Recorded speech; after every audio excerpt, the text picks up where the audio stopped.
জাকারিয়া স্ট্রিটে আগেও গেছি, কিন্তু নাখোদা মসজিদের ভেতরে ঢুকিনি আগে।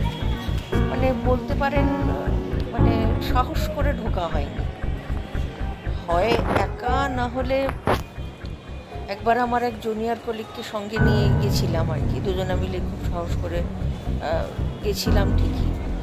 দুটি মেয়ে একা একা ঢুকবো, অত সাহসটা ঠিক করে উঠতে পারি। তবে এবার গিয়ে না পুরো মনে হলো একটা আলাদাই দুনিয়ায় চলে এসেছি। এত ভালো লাগলো, এই সবাই মিলে, এত মানুষ মিলে কি সুন্দর নামাজ পড়লেন। তারপর বাচ্চারা ঘুরে বেড়াচ্ছে, টোটাল অ্যাম্বিয়েন্সটা মানে এত ভালো লাগলো। আর আর্কিটেকচার, অদ্ভুত সুন্দর একটা আর্কিটেকচার, মারাত্মক ভালো লাগলো।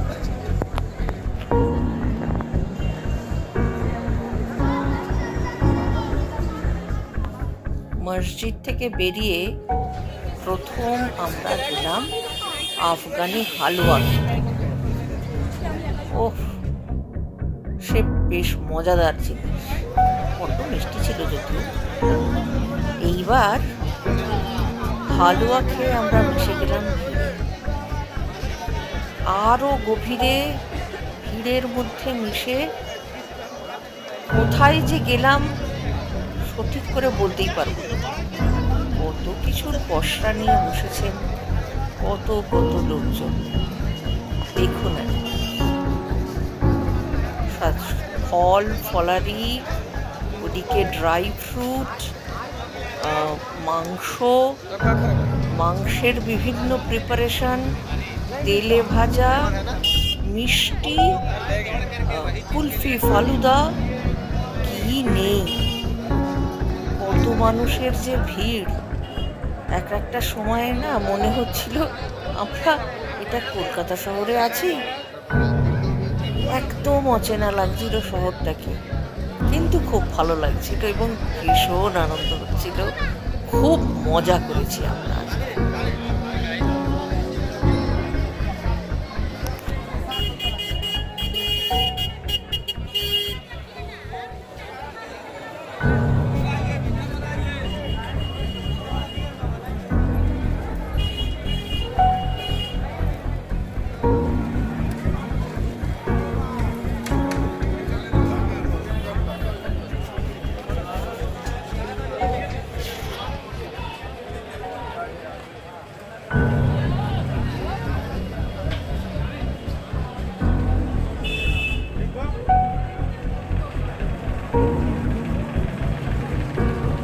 গরম গরম জিলিপিগুলো খেতে দেখো একবার।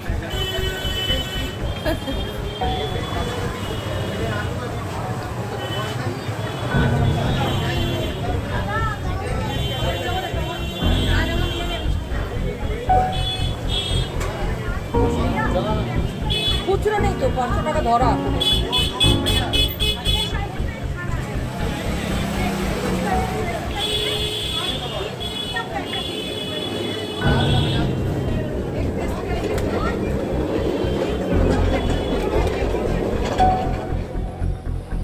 এবার গুছিয়ে কাবাব খাওয়ার পালা। চারিদিকে অসাধারণ সব খাবারের গন্ধে একেবারে ম ম করছে।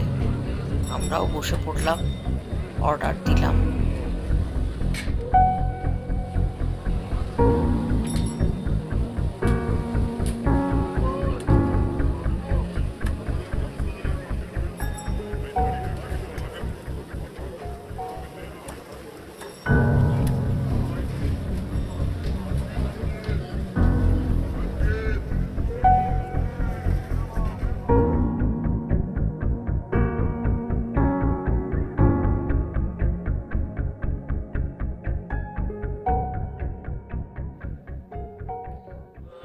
সন্ধে নেমে আসছে, জ্বলে উঠেছে কতগুলো আলো। কি ভালো লাগছে রাস্তাটাকে। প্রচুর প্রচুর মানুষের ভিড়, ভিড়ের মধ্যে কি ভালোই না লাগছে।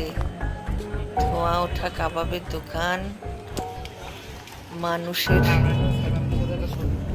রং বেরঙের মানুষ, রং বেরঙের খাবার দাবার, পোশাক পরিচ্ছদ, ইফতারে বসছে সবাই। এবার আমাদের বাড়িতে যাওয়ার পালা।